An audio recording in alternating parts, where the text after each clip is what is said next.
Good morning. It's Action Hour. I'm Lindsay Baker, and do I have a treat for you? I have three of the activists from the Jain Initiative, which is an amazing organization, and they are bringing us a vegan cookbook that they are sharing with the entire world for free. I'm so excited to have you folks on. I'm going to start with Pratik. Pratik, how are you doing this morning? Can you introduce yourself, and we'll just go around, introduce everyone, and then we'll get into it. So how are you doing this morning? Tell us who you are, what your roles, etc. Yeah, sure. So, hi, I'm Pratik. I'm from India and I moved to the US for my PhD in 2018, and I'm going to finish it this week. I've been Wow. associated since the Jain Vegan Initiative with the Jain Vegan Initiative since we started like last year, and I'm kind of looking at the outreach, trying to reach out to different people and see how we can strategize and reach more and more people. And that's my major role. And that's all that I can talk about myself. And I think Ruchika and Mega will definitely talk a lot more about the cookbook. Yeah. Oh, definitely. We're going to get on to all that. I just want you to briefly introduce yourself. So, Rushika, you go next. Tell us what your role is and a little about yourself. Hello? Can you hear me? Mega, why don't you go and we'll see what's going on with Rushika here. Why don't you go next? The global advisor. Oh, go ahead. I think there is a delay. I'm going to ask you to go off and come back on. And Mega, go ahead and you go next. Go ahead. Okay. First of all, thank you for having me here. I'm Mega Shah. I live in Plano, Texas, and I'm associated with Jain Vegan Initiative's advisory board as a culinary advisor. And a little bit about myself. I have three young kids, and I'm a very passionate cook, and I'm also a founder of a small startup which focuses on clean label, plant-based superfood treats. Oh my goodness. Well, I want to hear a lot more about that.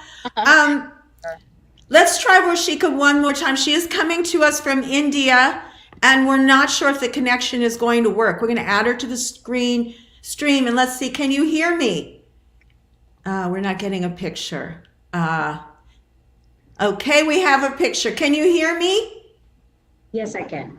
Okay, can you tell us a little bit about yourself and what your role is in the initiative, the Jain Vegan Initiative, please? So, hi everyone. My name is Ruchika Chitrabhanu. I live in Mumbai, India. I'm the global advisor in Jain Vegan Initiative, and I've been a vegan for more than 15 years. I've been actively spreading the message of veganism in India through a festival I do that's called Ahimsa Fest, which is India's largest vegan festival, and also doing other vegan events in Mumbai. So all of you folks are really spreading the message of veganism. And I want to ask you, how did this all get started? Should I start with Pratik and have you address that one for us? How did this vegan and the Jain Vegan Initiative get started? Yeah, so we observed during the pandemic a couple of years, it was a really hard time. Everyone was just working from home and public meetings were not really possible. And everyone started coming on this audio social app called Clubhouse, which just gained a lot of buzz. And all of us most of us actually met on that app. And then we decided, okay, like let's try to reach people online since we are not able to reach them physically. And then we kind of came up with this initiative. We decided, okay, we are going to target this particular audience. And then during that time, we have a good 8 days of something called Paryushan that we can talk about in detail. Yes. But we decided that's a good time where we can just push the message of Jainism, and in fact the message of Ahimsa, which is actually the central idea, and veganism perfectly lies in that. Yeah.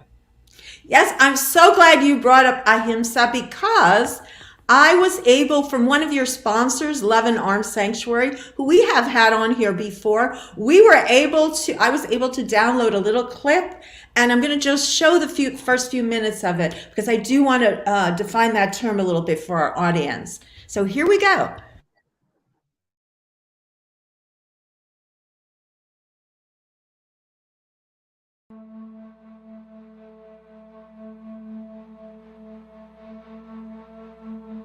Ahimsa. Non-violence toward all living beings. The most beautiful word in the human language. It is beautiful not because it describes our nationality, our politics, our religion, or our diets, but because it describes our character. We reject violence wherever and whenever it occurs. In our streets, our homes, our thoughts, our hearts, and our dining tables. Ahimsa is revolutionary because it protects the most precious of all things. It protects life. The seeds of Ahimsa blossom within our hearts when we embrace the sacredness of all life. Imagine a world where Ahimsa is in bloom.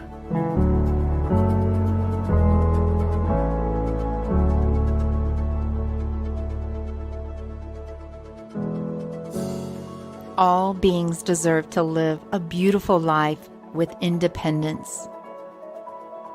When your voice is heard, when you have the power of choice, there is hope, there is freedom. The Love and Arms Clicker Play program is a beacon of hope for farmed animals everywhere. Clicker Play creates a common language between humans and animals. We communicate via clicks and positive reinforcement.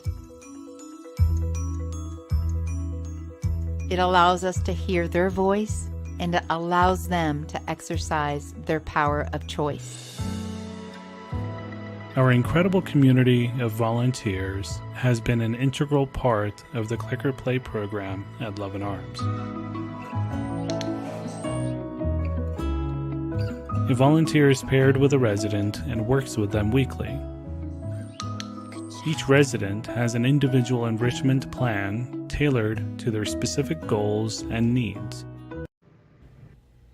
I wish I could go on. You know, I started watching that video just to get a little feel, and I watched the whole thing, but unfortunately we can't play the whole video. And that, of course, was from Love and Arms Animal Sanctuary, which is, I believe, one of your sponsors. Please correct me if I'm wrong. Is that correct? That's right. Yes. Yes. And we will mention the other sponsor. You want to go ahead and do that right now?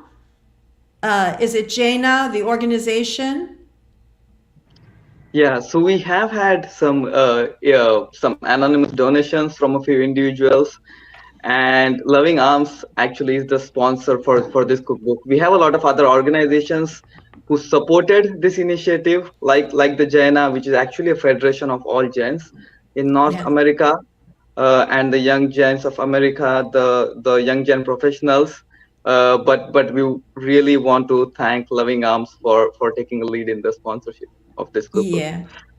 They are amazing. And I just want to discuss a couple of the things that came out in the video with you guys.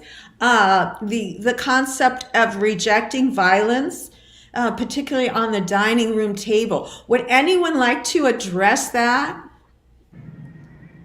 Mega, would you like to talk about that, why that's important and how that ties into veganism? I think Ruchika will go ahead and lead that conversation.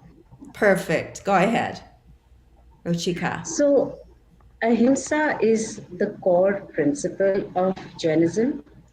And in fact, it says that ahimsa is the supreme religion. So, Jains do not anyways consume meat eggs, even honey. And it says that wherever you see violence, even if you're not doing it directly, but are a part of it indirectly, then we must step back from it. So if I'm consuming milk or any dairy product, and because of the cycle, the cow goes to the slaughterhouse, then I am indirectly responsible for that cow going to the slaughterhouse. And that is why wherever there is violence involved, the gens should step back from that, or any human should step back from that. And that obviously starts from the dining table, because what we eat is, that's what we are. Yes, yes. Very well said. I think you froze. So, would anyone like to add to that? And perhaps Yeah. Yeah, I would actually like to add a few things from there. In Yes, addition to please. what, Ruchika said, since non-violence is a central idea, and taking a stand against violence is essential, Jains do not also typically wear things like leather, which comes from animals. They're basically, they oppose all sorts of wool, all kinds of silks, so far as they also actively oppose philosophically buying animals as pets. So you see, like, these two principles are actually kind of pretty intertwined. It's not, it like veganism goes beyond diet.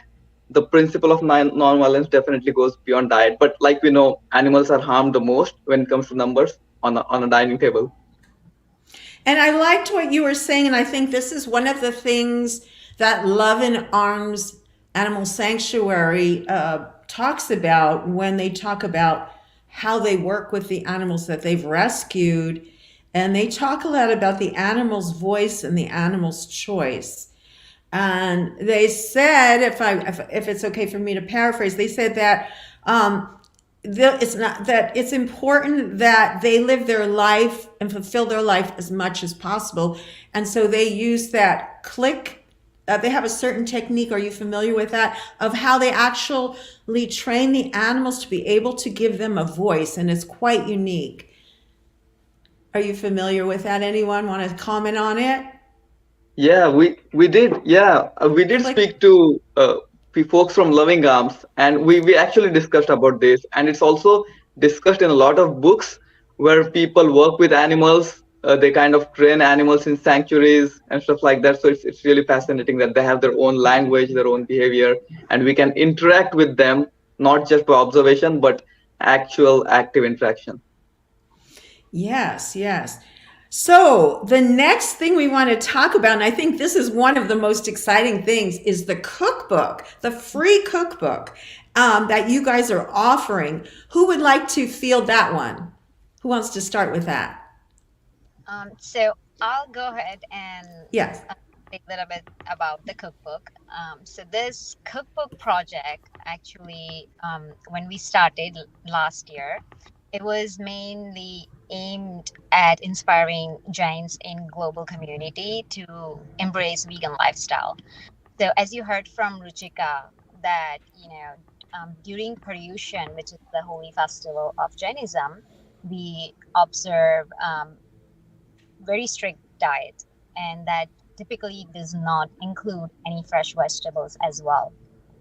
So this cookbook, we wanted to compile a cookbook where we can not make it just an ordinary cookbook, but make it unique in many different ways. So one of the things that we did is we took it beyond fresh vegetables. We eliminated, or we did not include any fresh and any fresh fruits in the recipes.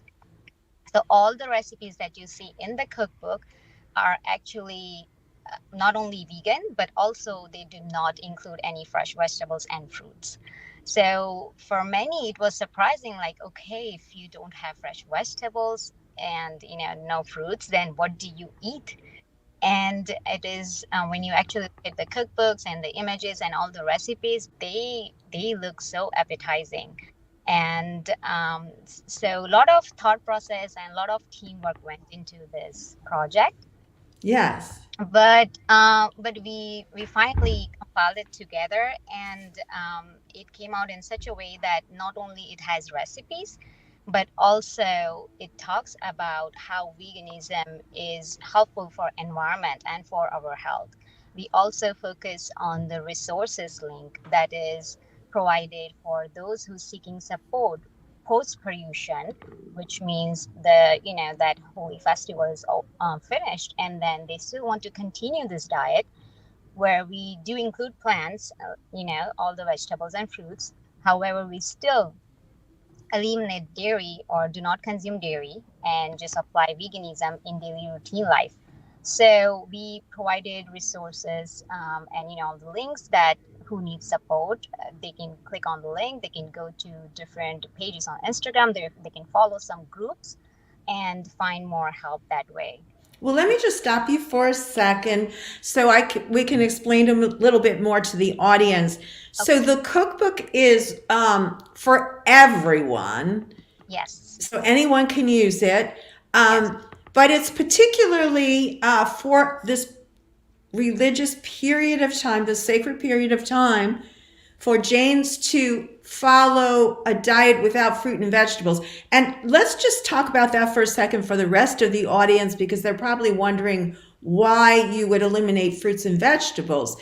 And also, are you saying this to do this long term, or is it just for the period of the festival? Could you address both of those points?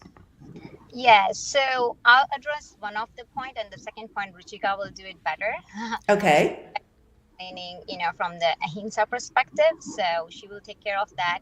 So I'll address the one of the question, which is yes. So during this 8 days festival, which is Paryushan or Das Lakshana, we follow strict diet, which means we typically don't consume meat, eggs, and any seafood. Being vegetarian, we most of the time consume dairy products, but typically in that age period when you're not allowed to consume fresh vegetables, the dairy intake is more. And Oh, what we wanted to focus is that we provide not only the alternatives of dairy, we also provide the recipes that actually does not even make you feel that you're missing out on dairy. So right.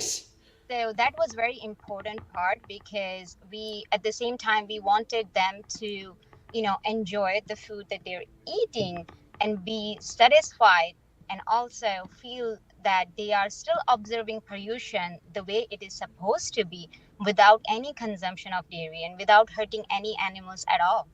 So that was very important. So yes, but this is just the 8 day period or 10 day period that we observe this, and then we normally apply the typical Jain diet, which does include fresh vegetables and fruits. So But any vegan could enjoy that diet yes, and these wonderful recipes, because I have to just jump in for a second and say, let me just bring people back. I don't want to go over this, and we'll come back to what you're talking about. But yeah, this is the kind of table of contents page. And so the first part of it, can you just describe what we're looking at here? yes, so the first part of the table of contents, so it's the order of index, where we start with what is Jain Vegan Initiative, what our goals are, and what we believe in, and why we are here. And then the second part is where we talk about how unique is this cookbook, what does it have, what does it not have, and then also we talk about dietary restriction, which is all the recipes does not have this ingredients, and if you do want to submit a recipe for this, then all these recipes contain the ingredients. Then we talk about what is Jainism, what is Paryushan, because you need to understand what is Paryushan, and then we take the viewers to the recipe section. So Paryushan is the 8 day period of sacred introspection, etc.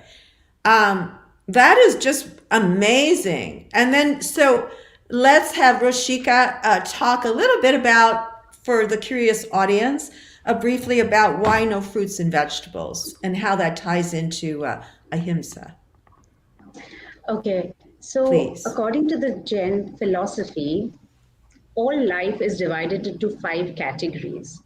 We have one sense beings, which just have the sense of touch. Then there are 2 sense beings having the sense of touch and taste. Going on to 3 sense being, 4 sense being, and then 5 sense beings, which are mammals having the sense of touch, taste, smell, sight, and hearing. So vegetables have one sense, they are 1 sense beings, only having the sense of touch, while animals have 5 sense. They are 5 sense beings having all 5 senses. So the more the number of senses, the more evolved that life is, and therefore more pain they feel. In fact, according to Jainism, all life, especially the 5 sense beings, whether we are humans or animals, feel the same kind of pain and pleasure. So during Paryushan, which is these 8 days of festival, these are the 8 days of introspection. We are supposed to withdraw from the material and external world, spend that time for meditation, reflection, and practice ahimsa to the subtlest form, that is, not even cause harm to a 1 sense being, which are vegetables and fruits and fresh herbs or the vegetation world. So that's the reason why for these 8 days we abstain even from consuming these foods so that we can practice ahimsa to the subtlest form. That's just beautiful. That whole concept is just beautiful. But it brings me to the question of people that are Jain people drinking milk and really just overall India. I grew up believing that people from India did not drink milk. And I think a lot of Westerners have that misconception. And could you just talk about that a little bit? I don't know who would be best to answer, so just whoever jump in. Yeah, I can talk about that a little bit, and then later I'll also add a little bit to what Ruchika said. Of course. So the thing is, like the way the Indian civilization evolved, and even the way Jainism evolved alongside, uh, the where you focus on, okay, like not harming animals, the passive harm, that was the dairy industry was not really industrialized back in those days. And so the main focus was people had like one cow at their homes, and then they had like a lot of something called gaushalas, which kind of kept these cows. But the focus on dairy was kind of minimal, because you see, okay, like the animals are being killed, and in dairy no physical pain is being caused, maybe the calves are close by. So that's the reason when the philosophy evolved, the focus, the underlying principle was ahimsa, but when it comes to action, dairy kind of somehow got a miss. And that's what we are trying to actually go back to. Let's take a step back, let's look at the philosophy, and let's see what's happening, and why things are wrong, or why some of the things were always wrong.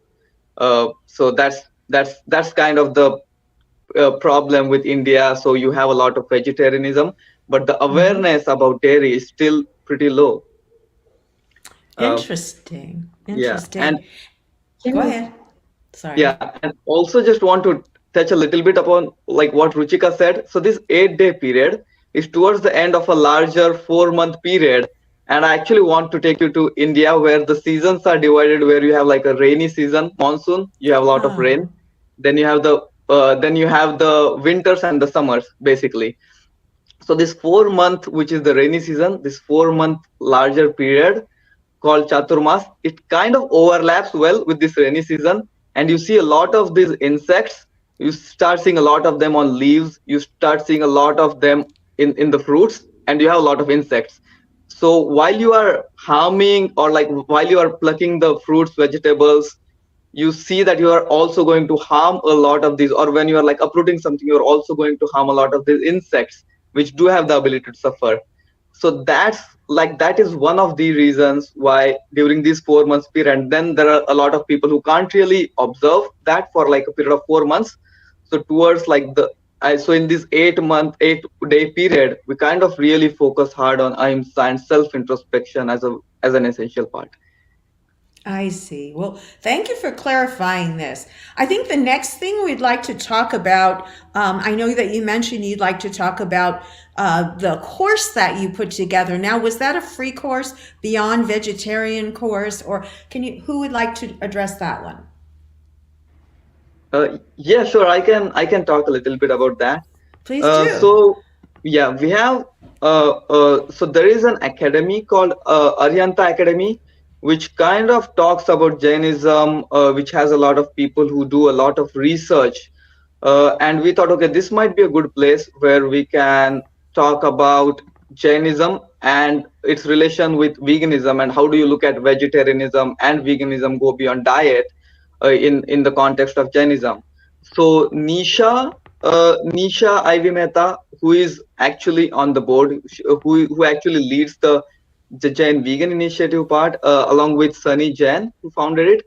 She decided, okay, let me take a lead on this, and let's have a good 6-week long course where we taught every day, every Sunday for 90 minutes over Zoom. And then we had a clubhouse session where everyone was free to join, and we had a lot of guest speakers who Wow. spoke about its impact on human discrimination. We spoke about environment. We spoke about all these things, and the proceeds from this course, they all went to the Loving Arms Sanctuary, basically. Oh, wow. That's just phenomenal. I think it'd be kind of cool now just to change pace for a second. We're going to jump back into our discussion here, but let me see if I can share my screen and with my Chrome tab for Loving Arms, and just bring up the website for a moment here. And because I think it's just beautiful. And if you can hear me. If you want to, anybody wants to jump in and talk about anything while we're looking at this for a moment, I'm going to scroll around, and you can talk, or I'll point some stuff out. So, Ruchika, do you want to? Just check out these animals. They look so happy. Go ahead, Ruchika, if you wish. Yeah, actually, yeah, sorry, go ahead. Go ahead. Yeah. So actually, Loving Arms Sanctuary, one thing about them is, like, they never say no to any animals, like a lot of other sanctuaries. And it's a good. We also had a session with them, with people who volunteered with the sanctuary, and you have these residents who are like really happy, and like after escaping from a life of possible torture and exploitation, they have a really good home, and each of the residents kind of tells a story at the sanctuary. So it's a really cool place. If someone wants to check out their website, maybe donate to them or volunteer, it's really cool. Yes. And the YouTube channel, which I put up, is also a great way to get to know them better, because that helps people.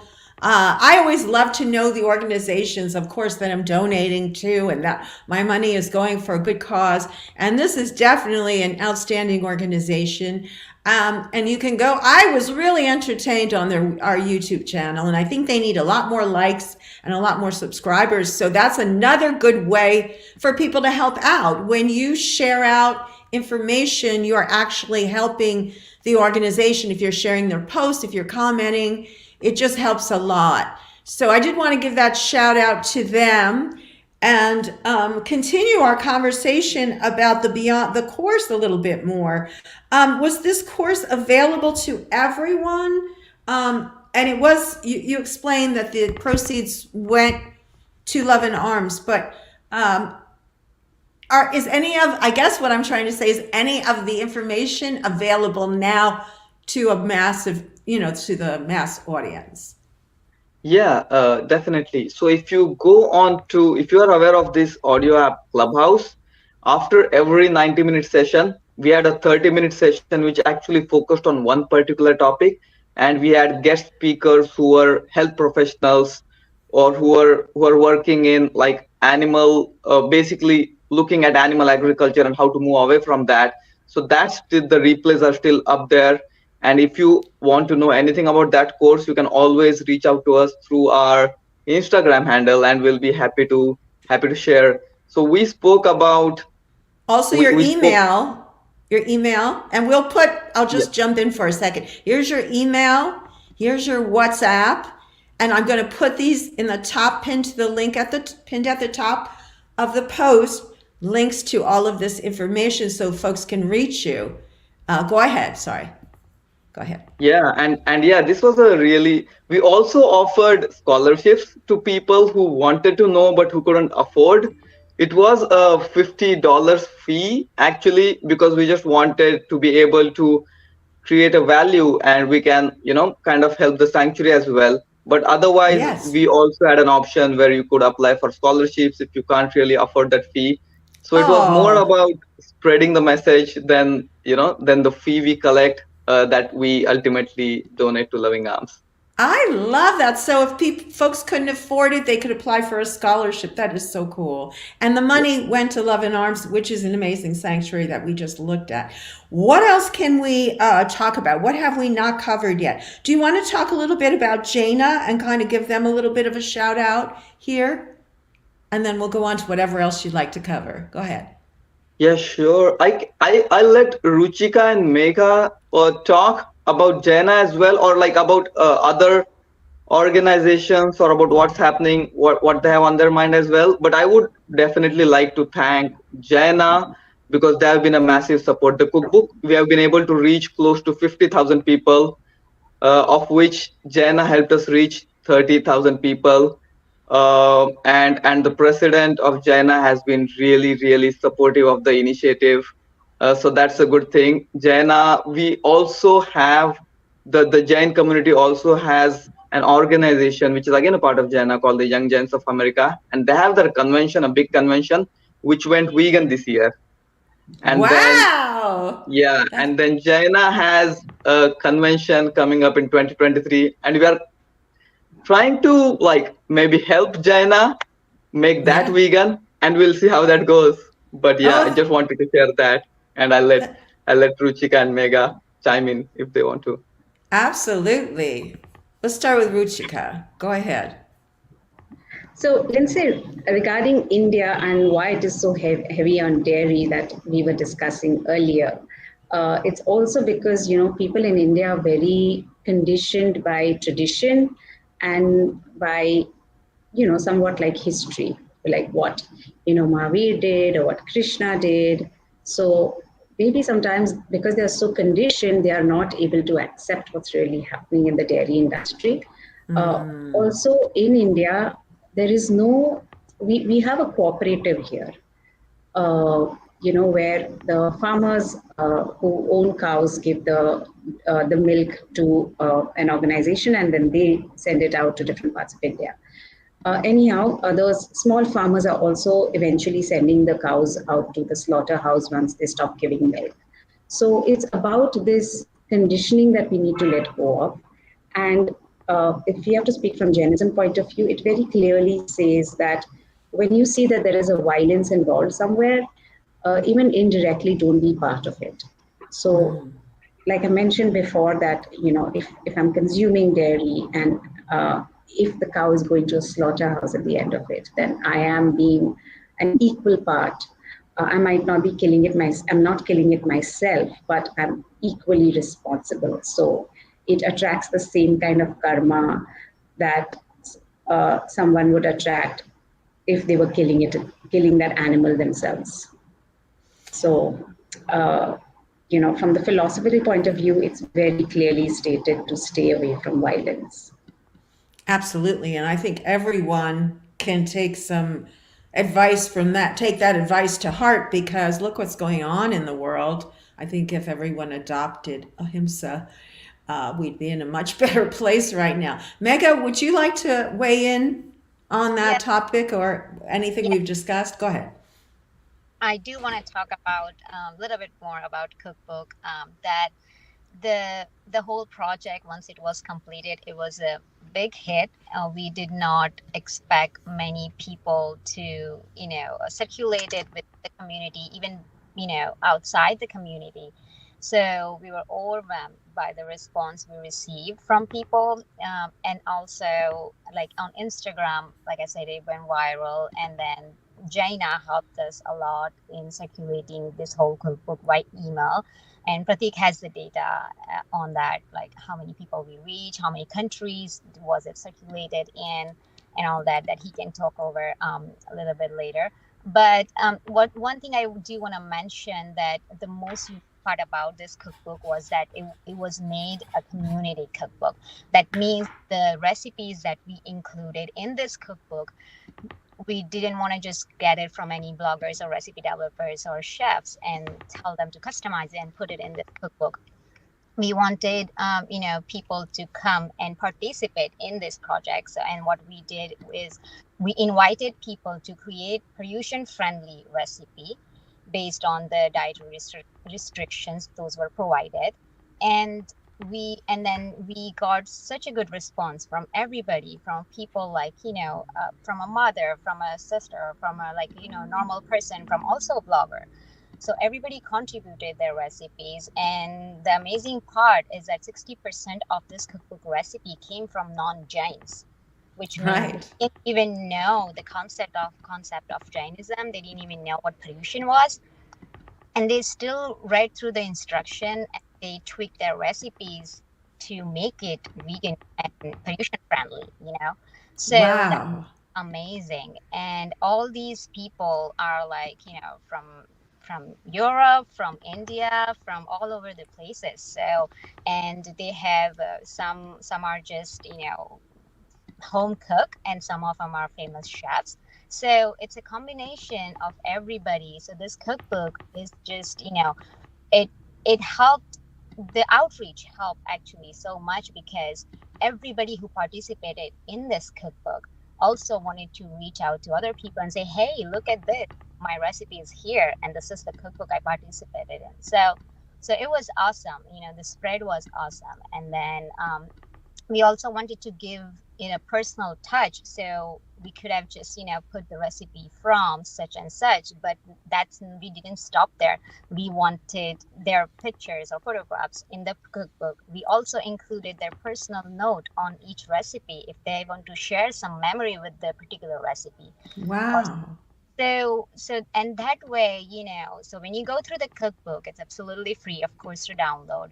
Go through it. I urge everybody to go and look at the recipes, whether you make something or not. Just going through the information will give you so much about this whole concept, and it's so helpful. And each recipe, like I said, it's made without any fresh vegetables or fruits. So at the end of the day, when you think about it or scratch your head, like, how could you make anything out of that? And then you see this cookbook, it's like, hey, that's not hard at all, for 8 days. Of course, anyone can do it. Oh my gosh. Delicious. That Nutella. I have to make that. I'm going to the store today. I'm going to get the ingredients. Right. I mean, so many delicious recipes. Yes. And this, Did you mention? yeah, I'm go sorry. ahead. I just want to say quickly, let me just say quickly, this for everyone that wants to download it, it's right here. This is the link. So please go ahead. Go ahead. I'm sorry. Megha, did you mention about the hyperlinks? Megha? Yeah. About the links? You can go ahead and share that information. Oh, so if you go in the index and if you click on a certain recipe, Lindsay, you could click down on that number. You could click down, there's a little thing that says go back to index. Yeah, this. I'm not actually in it. It's a slideshow. Okay. But yes, you can click. Let me go. I'll go back to the page. There's links throughout. Also, there are other links in here as well. But these are all links in here that you can click and go ahead from there. You go ahead and direct from there. So you could click on any of the recipes and it'll take the viewer to that page. And then if you want to go back to the index, just next to the number, there's a little thing that says go to index, and it gets the viewer back to the index. So they don't have. I think we lost you. Yeah, so Yeah. basically, we're trying to say that you don't have to, because it's, I believe, more than 90 pages book.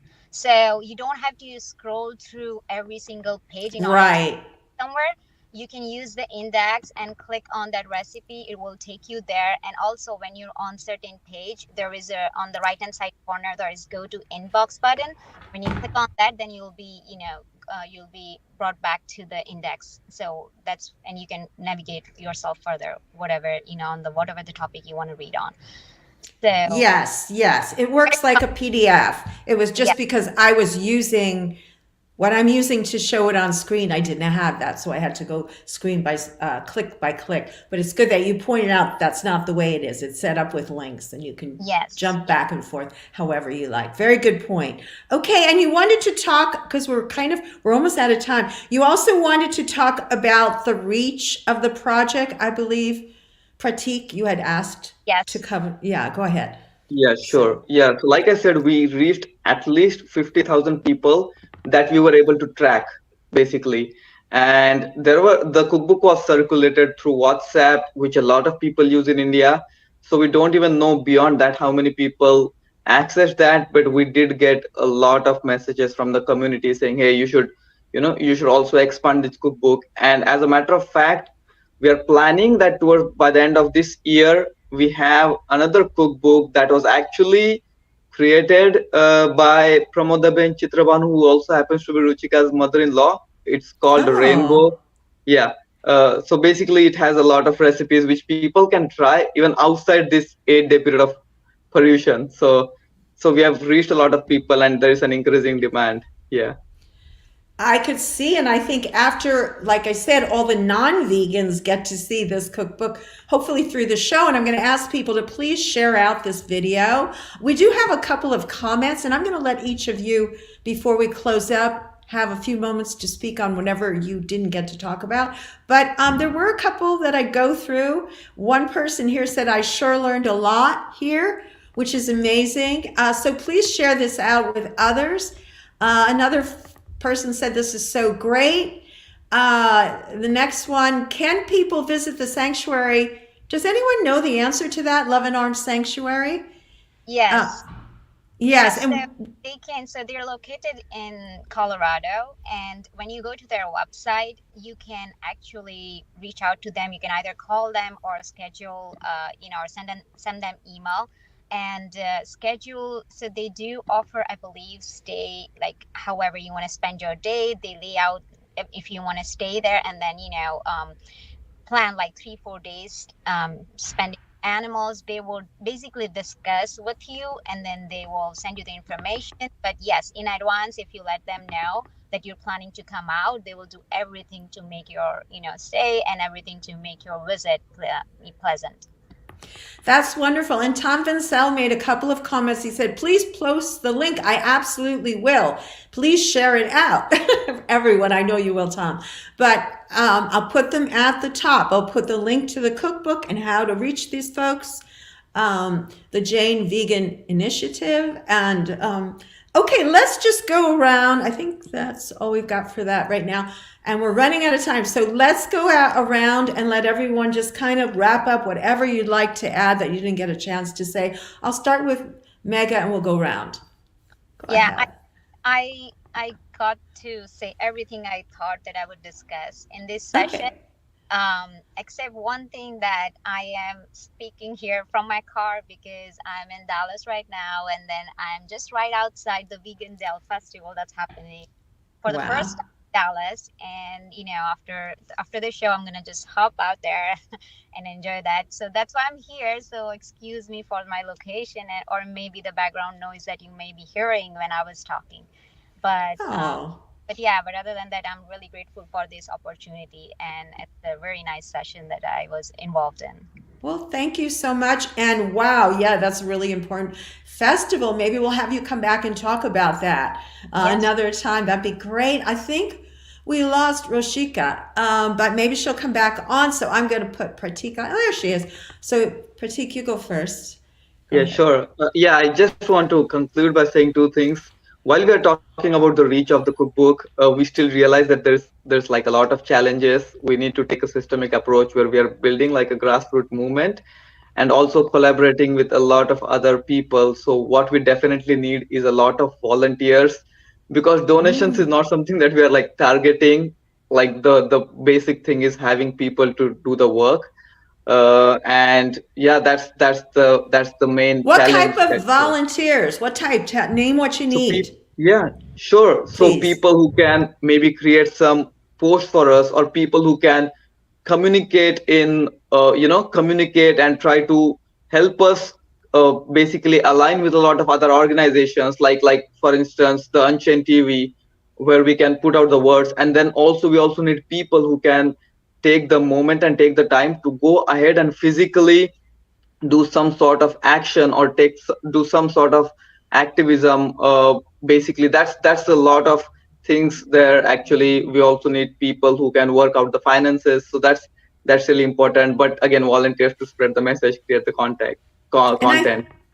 Did you also say you need like web designers, video editors, things like that? Did you mention that Yes, already? Yeah. definitely we need a So lot if of them.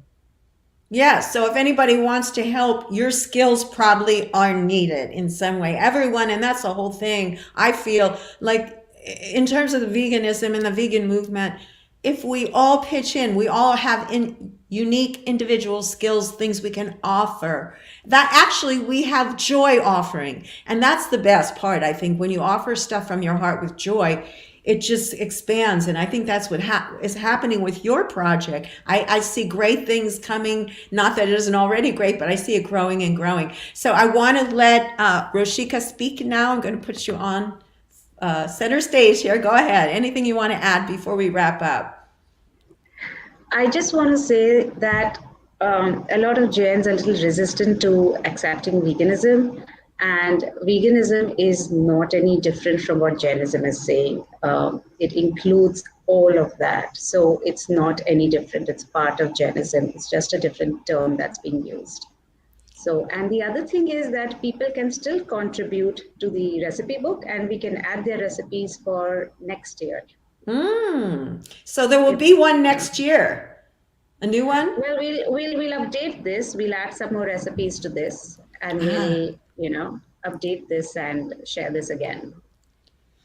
That is just phenomenal. And I can't wait to, actually, I was thinking of taking this to one of those printing services online where you could print it out and refer to the recipes that way. I mean, that's a great Christmas present, by the way, too, to give to someone, maybe, and even just for any vegan really out there that you want to introduce someone to veganism, it's a great way to do it. And it's fairly inexpensive.